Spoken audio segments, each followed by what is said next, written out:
Ken benar-benar menguras habis tenaga Zoya. Terakhir gadis itu ambruk dalam posisi tengkurap, sementara Ken berada di belakang tubuhnya. Setelah Ken membersihkan sisa-sisa percintaan mereka, Ken membawa tubuh itu masuk dalam dekapannya, dia membiarkan lengan kekar itu dibuat bantalan oleh Zoya. Sementara di perutnya sudah ada tangan langsing yang melingkar sempurna. Milik siapa lagi, kalau bukan milik Zoya? Are you tired, baby? Apa kamu lelah, sayang? Tanya Ken perhatian. Padahal siapa yang telah membuat Zoya kelelahan seperti ini? Yeah, I am very tired. Because you are the devil, balas Zoya dengan suara yang nyaris tak ada.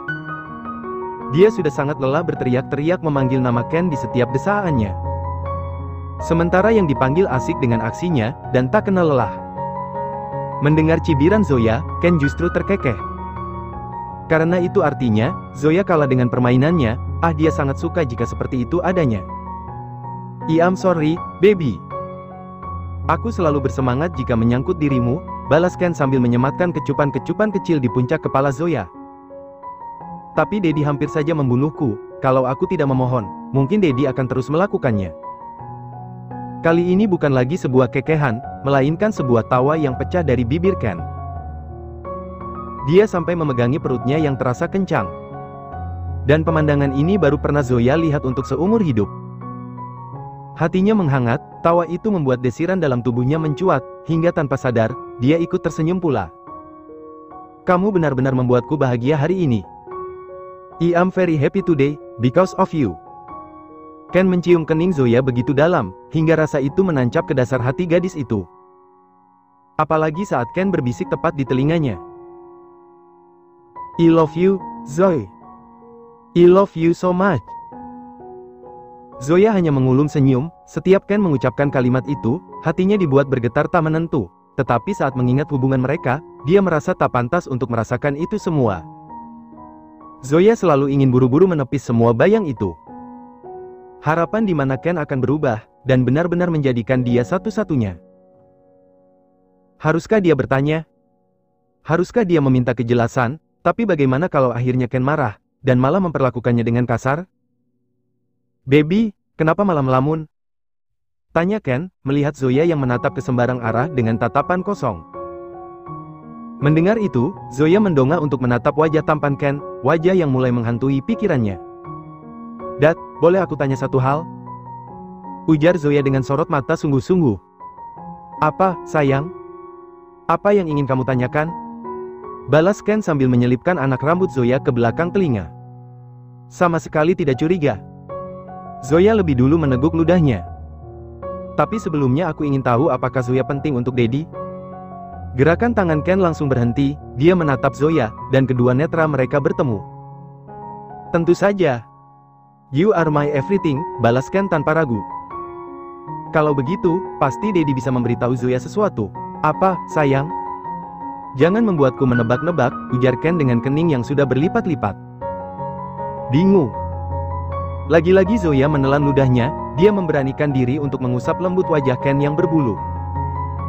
Dan memberi hadiah kecil pada pria itu, berupa kecupan singkat di bibir.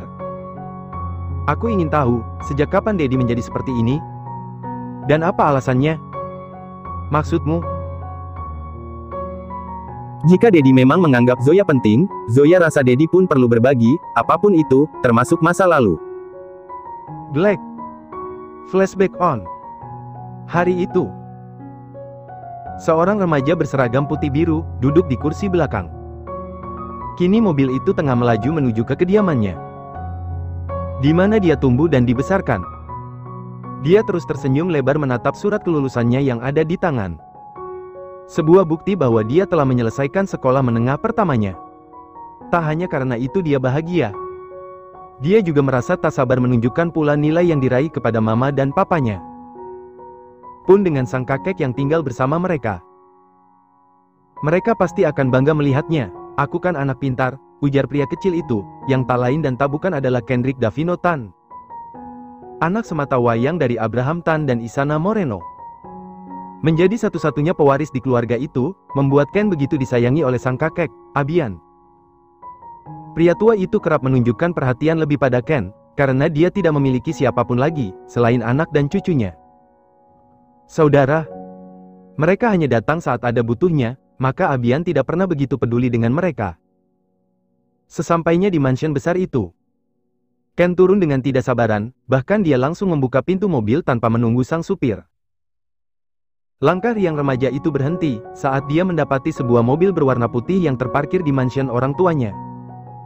Sebuah mobil yang terasa begitu asing, karena dia baru pernah melihatnya. Lamunan Ken buyar begitu sang mama keluar dari dalam mansion membawa sebuah koper besar, menggeretnya tidak sabaran menuju mobil yang sedari tadi dia pandangi.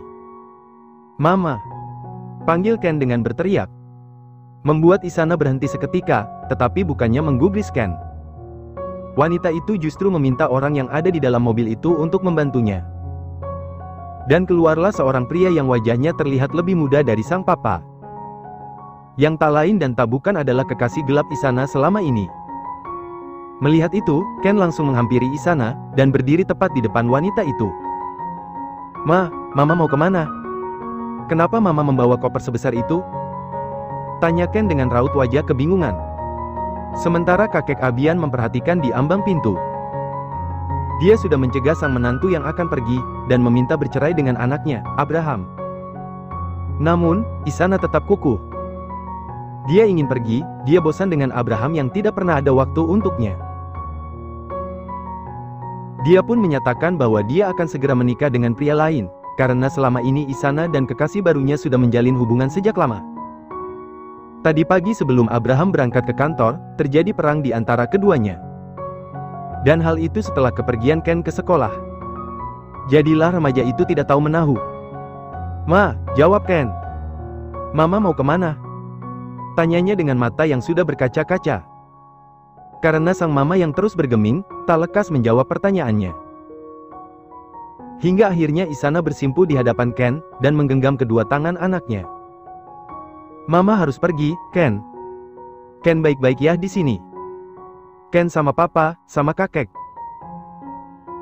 ujarnya. "Memangnya mama mau kemana? Jawab, Ma. Jawab." Ken mulai meninggikan intonasi suaranya, dan meronta ketika Isana berusaha memeluknya. Dia tidak mau seperti ini, dia ingin hidup bersama dengan keluarga yang lengkap, bukan salah satunya. "Ken, kemari, nak," panggil sang kakek, melambaikan tangan agar Ken mendekat. Tetapi remaja itu justru menangis dan menatap Isana dengan amarah yang mulai mendera. Seolah ada yang mengganjal di dadanya, rasanya sangat sakit. "Apa mama mau pergi dengan om itu?" tunjukkan pada pria yang sudah duduk di belakang kemudi. Melihat Ken yang menangis, Isana pun ikut menangis pula. Sebenarnya dia tidak sanggup untuk meninggalkan Ken, tetapi dia benar-benar sudah muak dengan Abraham. Setiap hari ada saja yang mereka ributkan. "Maafkan mama, sayang. Mama harus pergi," ujarnya sesenggukan, air matanya luruh terus membasahi pipi mulusnya. Ken menggeleng tak percaya. Menolak Isyana yang pamit padanya. "Aku tidak mau, jangan pergi." Kalau Ken nakal mama boleh pukul Ken, asal mama jangan pergi. Ken janji, Ma. Ken akan jadi anak baik.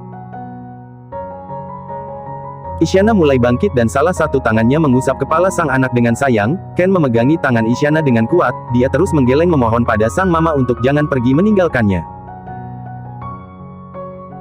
"Aku sudah lulus SMP, Ma. Aku sudah besar sekarang, aku juga mendapat nilai yang bagus.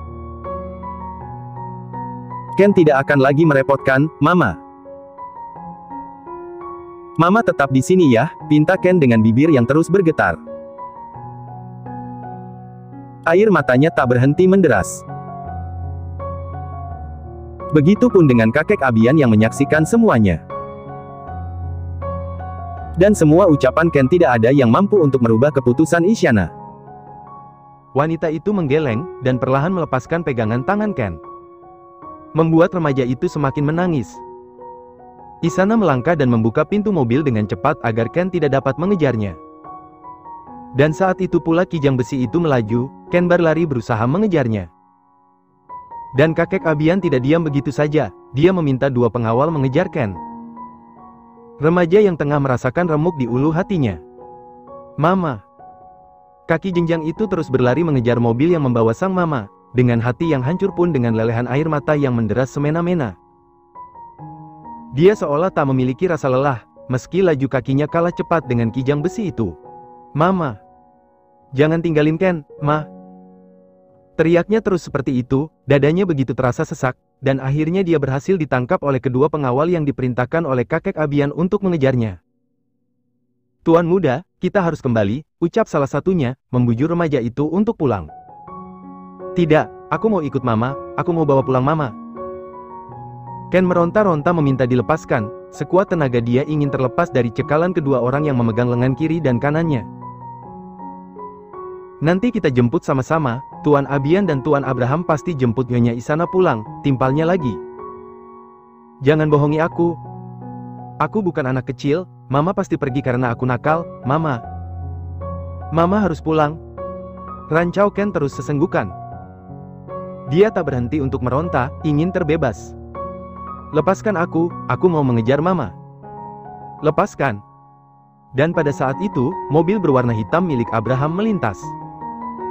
Dia segera menghentikan laju roda kijang besinya, saat melihat Ken menangis sambil dipegangi oleh kedua pengawal bawahan sang ayah. Dengan gerakan cepat, Abraham turun dan menghampiri sang anak yang masih menangis. Dia sengaja pulang, karena mendapat kabar bahwa istrinya keluar dari rumah dan meminta bercerai. Ken, panggil Abraham, sambil mengulurkan kedua tangannya. Melihat ayahnya datang, tangis Ken semakin pecah. Papa. Bocah remaja itu langsung masuk ke dalam dekapan Abraham, dan pria itu langsung menciumi kepala anak semata wayangnya. Ken menangis seperti ini, pastilah terjadi sesuatu sebelum Isana pergi dari mansion. Ada apa, sayang? Kenapa Ken menangis? Tanyanya. Mama pergi, Pa. Mama pergi sama om itu, mereka membawa mobil berwarna putih, Ken tahu mobilnya seperti apa, ayo kejar Mama, bawa Mama pulang, Pa, adunya pada sang ayah. Jadi Ken melihat semuanya, hati Abraham semakin hancur. Dia pun ikut meneteskan air matanya, dan secepat kilat dia mengangguk. Dia sempat melihat mobil itu, karena mereka berpapasan di pertigaan jalan saat dia menuju mansion. Tak disangka, di dalam sana ada sang istri dan selingkuhannya.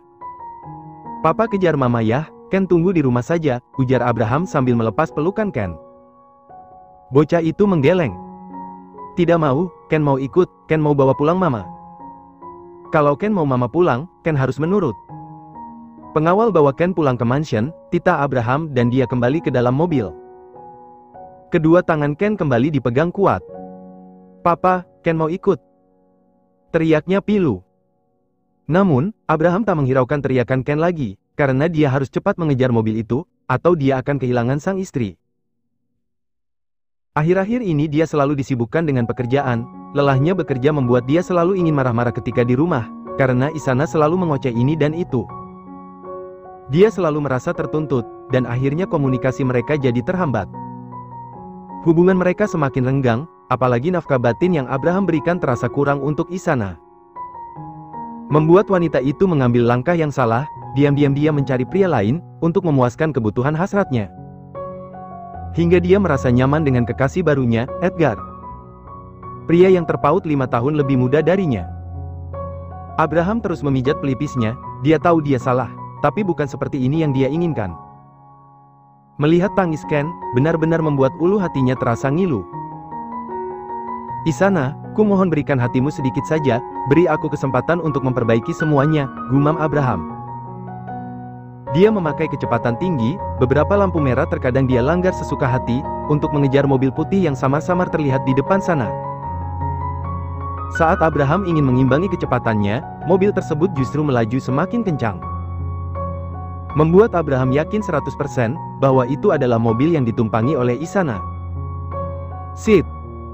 Umpat Abraham, sambil menambah kecepatan, mereka tak peduli dengan teriakan para pengendara yang lain. Mereka terus saling kejar-kejaran. Hingga mereka tiba di lampu merah, mobil yang ditumpangi Isyana tak bisa kendalikan lagi, apalagi lampu lalu lintas tiba-tiba berubah menjadi merah. "Edgar, awas!" teriak Isana. Edgar membanting setir. Dan brak! Mobil putih itu menabrak truk besar yang sedang melintas, pun dengan Abraham yang di belakangnya. Tabrakan beruntun tak terelakkan, bahkan tubuh Abraham sampai terpelanting ke jalan, membuat orang-orang berteriak histeris. Dan hari itu, menjadi kabar duka yang paling dalam untuk keluarga Tan, terutama bagi Ken. Bocah remaja itu langsung menjerit, saat mendapat kabar bahwa kedua orang tuanya meninggal. Dia menggeleng tak percaya dan akhirnya jatuh pingsan, berharap saat dia membuka mata, semua yang menimpa dirinya hanyalah sebuah mimpi, bukan sesuatu yang nyata. Semenjak hari itu, pikiran Ken mulai terkontaminasi, dia mulai tak percaya apa itu cinta dan pernikahan. Karena buktinya, sang mama pun pergi meninggalkannya demi pria lain, membuat dia harus kehilangan semuanya. Tatapan mata Ken selalu kosong, 3 hari dia mengurung diri di dalam kamar, setelah kepergian orang tuanya. Bocah remaja itu sangat depresi, setiap hari dia hanya bisa menangis dan merancau sesuka hati. Kakek Abian yang ikut merasa prihatin pun selalu membujuk sang cucu, tetapi tidak pernah berhasil. Hingga akhirnya dia memilih untuk mendobrak pintu kamar Ken. "Ken, ayo kita makan bersama. Kamu belum makan dari kemarin, jangan buat kakek khawatir, nak," ucapnya sambil berjongkok, mensejajarkan diri dengan Ken yang masih sesenggukan, sambil meringkuk memegangi kedua kakinya. Kamarnya berantakan, semua barang-barang berserakan di lantai, juga pakaian-pakaian bocah remaja itu. Dia tidak peduli pada kehadiran kakek Abian, yang Ken lakukan hanyalah menangis, menangis dan menangis. Meratapi nasibnya. Kakek Abian semakin bingung, dan akhirnya dia memilih untuk membawakan Ken seorang dokter. Namun, Ken justru bertambah marah. Dia bangkit dan menatap nyalang semua orang. "Aku ini tidak gila, Kek.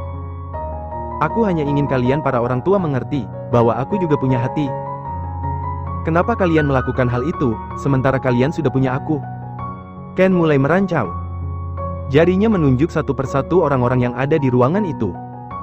Kemarahan yang sebenarnya dia tunjukkan kedua orang tuanya. Rasa sakit itu seolah mendarah daging, dan sulit sekali disembuhkan. Sumpah demi apapun, jika otaknya tak lagi bisa dikendalikan, Ken mungkin sudah bunuh diri saat mendapati orang tuanya meninggal. "Kalau kalian hanya ingin meninggalkan aku sendiri di dunia ini, harusnya kalian tidak perlu menikah, dan membuatku jadi ada. Kalian semua jahat, kalian adalah penjahat yang paling kejam." Teriak bocah remaja itu, suaranya begitu menggema ke seisi ruangan. Aksi protes itu pun tak kalah membuat Abian merasa gagal. Dia gagal menjadi orang tua yang baik untuk Abraham, dan juga Ken. Ken terus seperti itu, hingga dia tenang dengan sendirinya. Dan mulai hari itu, Ken cukup bisa dikendalikan karena akhirnya dia mau bersekolah. Meskipun tidak benar-benar sekolah, karena Ken menghabiskan waktunya untuk membolos dengan teman-teman sebayanya. Remaja itu tumbuh dengan liar, bahkan dia pernah kabur dan tidak pulang ke mansion selama sebulan. Kakek Abian yang menjadi wali dari Ken, selalu dipanggil berulang kali ke sekolah, hanya karena Ken yang tidak pernah masuk di saat proses belajar mengajar berlangsung. Dari rumah pamit ke sekolah, sudah sampai entah singgahnya di mana. Nasihat kakek Abian tak lagi didengar, Ken hidup dengan sesuka hatinya, sampai dia mengenal minuman haram dan juga seorang wanita malam yang dia temui di sebuah bar. Hari itu hari kelulusan, 5 pemuda merayakannya di sebuah bar yang cukup terkenal di Jakarta. Dan Ken adalah salah satunya. Di sana kelima pemuda itu banyak menghabiskan minuman beralkohol dan juga batang bernikotin yang terus mengepul dari mulut-mulut mereka. Mereka bersenda gurau, membicarakan hal-hal yang sama sekali tidak penting. Namun, mampu membuat mereka tertawa. Hingga seorang wanita cantik, yang terlihat sudah cukup dewasa mendekati mereka. Tanpa permisi dia duduk di sebelah Ken, yang memiliki pesona jauh lebih kental dari teman-temannya. "Boleh aku duduk di sini?" Tanyanya dengan suara yang begitu sensual, pun dengan dada yang membusung, hingga kedua benda itu menempel pada lengan Ken. "Tapi Anda sudah duduk, untuk apa meminta izin?" timpal Ken ketus sambil menghisap rokoknya, dan menghembuskannya sesuka hati. Wanita itu terkekeh, begitu anggun hingga menutupi mulutnya sendiri. Semua teman-teman Ken mengerti apa yang diinginkan wanita itu, mereka meledek Ken, hingga remaja itu menjadi bulan-bulanan. Ayo Ken sikat, mumpung dia sendiri yang nawarin, celetuk salah satu dari mereka. Ken menarik satu sudut bibirnya ke atas, sebenarnya dia merasa jijik dengan sikap wanita di sampingnya. Lihat, para wanita memang seperti ini kan? Menjual tubuhnya, hanya demi uang dan kepuasan. Iya tuh, Ken. Rezeki anak soleh jangan disia-siain. Mereka semua kompak tergelak kencang. Dan wanita itu hanya tersenyum tipis sambil menggigit bibir bawahnya. Sementara tangannya mengusap lembut pipi Ken, dan Ken langsung menangkap tangan langsing itu. Oke, kalau kamu bisa puaskan aku bayar. Tapi kalau tidak, jangan harap kita bertemu lagi, tantangnya dengan seringai kecil. Padahal hari itu adalah pengalaman pertamanya bermain dengan seorang wanita. Namun, Ken cukup berani memberi tantangan.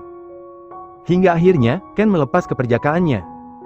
Bermain dengan para wanita yang disukainya, tanpa rasa cinta. Baginya cinta dan pernikahan adalah omong kosong, cinta dan pernikahan hanya menghasilkan sebuah kesakitan yang tak berkesudahan. Flashback off.